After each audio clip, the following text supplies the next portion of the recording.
Halo teman-teman semuanya, Assalamualaikum warahmatullahi wabarakatuh.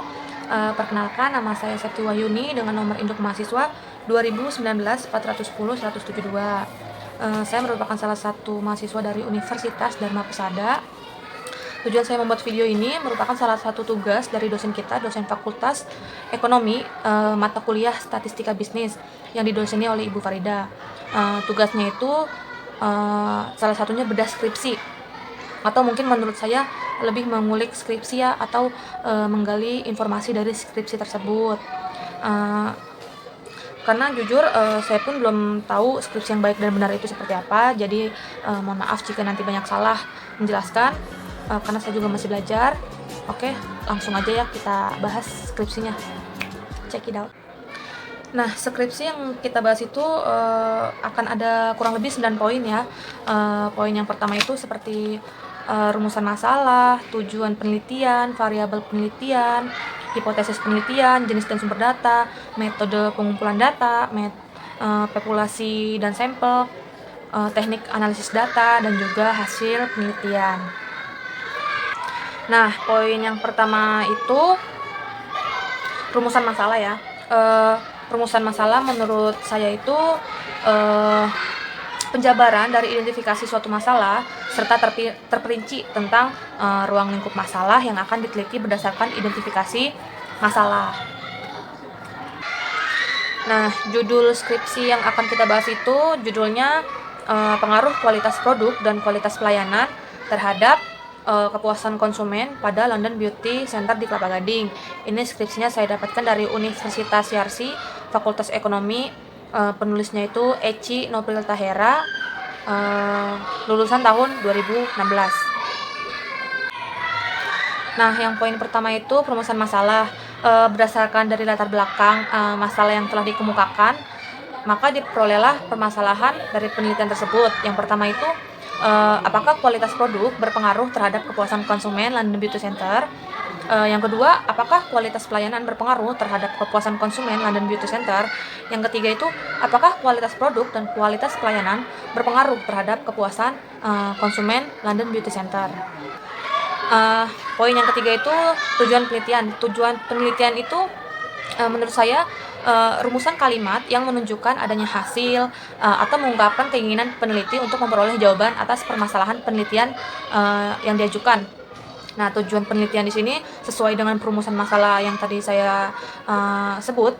Yang pertama itu untuk mengetahui variabel kualitas produk terhadap kepuasan konsumen London Beauty Center. Yang kedua, untuk mengetahui pengaruh variabel kualitas pelayanan terhadap kepuasan konsumen London Beauty Center. Yang ketiga, untuk mengetahui variabel kualitas produk dan kualitas pelayanan terhadap kepuasan konsumen London Beauty Center. Nah, dari permasalahan dan tujuan penelitian tersebut, maka pembahasannya itu yang pertama itu kualitas produk. Variabel itu hal penting yang diikuti oleh sebuah produk, sehingga kualitas produk menjadi salah satu faktor seorang pelanggan dalam memutuskan membeli suatu produk. Kualitas mempunyai dampak langsung pada kinerja produk atau jasa. Oleh karena itu, kualitas berhubungan erat dengan nilai dan kepuasan pelanggan. Yang kedua itu dimensi produk. Dimensi produk itu seperti performance, features, reliability, conformance, dan juga durability, ketahanan. Yang terakhir itu service. Kemudian kualitas pelayanan. Kualitas pelayanan itu udah paling penting ya, karena pelayanan yang baik memungkinkan sebuah perusahaan memperkuat kesetiaan pelanggan dan meningkatkan pangsa pasar atau market share. Karena itu pelayanan yang baik menjadi penting dalam operasi perusahaan. Menurut Stanton Service, kegiatan yang dapat diidentifikasikan dan tidak berwujud dan merupakan tujuan penting dari suatu rencana transaksi guna memberikan kepuasan kepada konsumen. Nah, poin yang ketiga itu variabel penelitian. Variabel penelitian, pengertian dari saya itu merupakan sesuatu yang menjadi objek pengamatan penelitian. Nah, variabel penelitian itu adalah suatu atribut atau sifat atau nilai dari orang, objek atau kegiatan yang mempunyai variasi tertentu yang ditetapkan oleh peneliti untuk dipelajari dan ditarik kesimpulannya. Nah, pada penelitian deskripsi ini ditentukan dua variabel, yaitu variabel bebas atau variabel independen dan variabel terikat atau dependen. Variabel bebas atau variabel dependen merupakan variabel yang mempengaruhi atau yang menjadi sebab perubahannya atau timbulnya variabel dependen. variabel bebas pada penelitian ini yaitu kualitas produk dan kualitas pelayanan. Poin yang keempat itu hipotesis penelitian. Hipotesis penelitian itu jawaban sementara terhadap pertanyaan penelitian. Nah, hipotesis penelitian deskripsi ini, yang hipotesis yang pertama, terdapat pengaruh positif kualitas produk terhadap kepuasan konsumen. Hipotesis 2, terdapat pengaruh positif pelayanan terhadap kepuasan konsumen. Hipotesis yang ketiga, terdapat pengaruh positif kualitas produk dan pelayanan secara simultan. Nah, poin yang kelima itu jenis dan sumber data. Jenis dan sumber data menurut saya itu adalah salah satu pertimbangan dalam memilih masalah penelitian. Nah, jenis data dan sumber data deskripsi ini digunakan dalam penelitian data kuantitatif. Ada 2 jenis data yang digunakan dalam penelitian ini, yaitu data primer. Data primer itu adalah sumber data yang langsung memberikan data kepada pengumpulan data.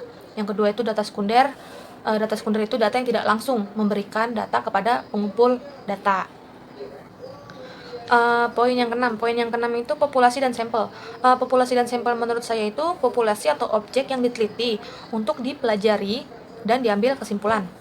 Nah, populasi dan sampel menurut Sugiono 2008 halaman 115, populasi adalah wilayah generalisasi terdiri atas objek atau subjek yang mempunyai kualitas dan karakteristik tertentu ditetapkan oleh peneliti untuk dipelajari dan kemudian ditarik kesimpulannya. Dalam penelitian ini, populasi adalah semua pelanggan dari London Beauty Center yang diperkirakan mencapai 2.000 orang per bulan. Nah, yang ketujuh itu metode analisis data. Metode analisis data menurut saya itu metode untuk mendapatkan sebuah data menjadi informasi sehingga karakteristik data menjadi mudah untuk dipahami. Nah, metode analisis data di sini adalah untuk menginterpretasikan dan menarik kesimpulan dari sejumlah data yang terkumpul agar semua data yang telah kita kumpulkan bermanfaat. Maka data itu harus diolah dan dianalisis terlebih dahulu sehingga dapat dijadikan dasar pengambilan keputusan. Nah, poin yang terakhir itu hasil penelitian. Hasil penelitian itu proses pengelompokan secara baik tentang informasi suatu kegiatan berdasarkan fakta melalui usaha pikiran peneliti dalam mengolah dan menganalisa objek. Nah, hasil penelitian di sini gambaran umum perusahaan, sejarah awal berdirinya London Beauty Center atau LBC, di mana pemiliknya adalah sepasang suami istri. Mungkin tidak pernah menyangka usaha yang mereka jalani bakal menjelma menjadi sebuah bisnis berskala nasional dan cukup besar, karena pasalnya bisnis klinik kecantikan yang mereka jalankan saat ini awalnya hanya iseng-iseng semata. Berkat pengalaman mereka, ternyata produk mereka ini sangat diminati karena banyak yang merasa cocok. Dalam waktu yang terbilang singkat, berbekal pengalaman, setahun kemudian pasangan suami istri memberanikan diri lebih serius menekuni bisnis klinik kecantikan tersebut atau yang disebut LBC. Nah, karena pertumbuhan bisnis kecantikan yang sangat menjanjikan, ia dan istrinya rela melepaskan pengelolaan toko emas obor kepada saudara-saudara yang lainnya. Karena perkembangan pesat mulai dirasakan LBC setelah tahun 2001 dengan membuka cabang di 4 toko sekaligus, dan kini telah tersebar 20 kota dengan 30 cabang, salah satunya cabang Kelapa Gading yang ada di Jakarta Utara. Sejak saat itulah mulailah bermunculan klinik kecantikan serupa di berbagai kota di Indonesia. Bermunculannya kompetitor-kompetitor yang baru tidak membuat LBC surut semangatnya, karena masing-masing klinik mempunyai konsumen dan pasar yang berbeda. Oke, sekian dari saya dalam menjelaskan skripsi ini. Mohon maaf jika banyak salah dalam menjelaskan atau dalam mengartikan bahasa-bahasa yang ada di skripsi tersebut. Terima kasih sudah menonton video ini. Semoga bermanfaat untuk kalian yang menonton. Salam dari saya. Assalamualaikum warahmatullahi wabarakatuh. Terima kasih. Arigatou gozaimasu.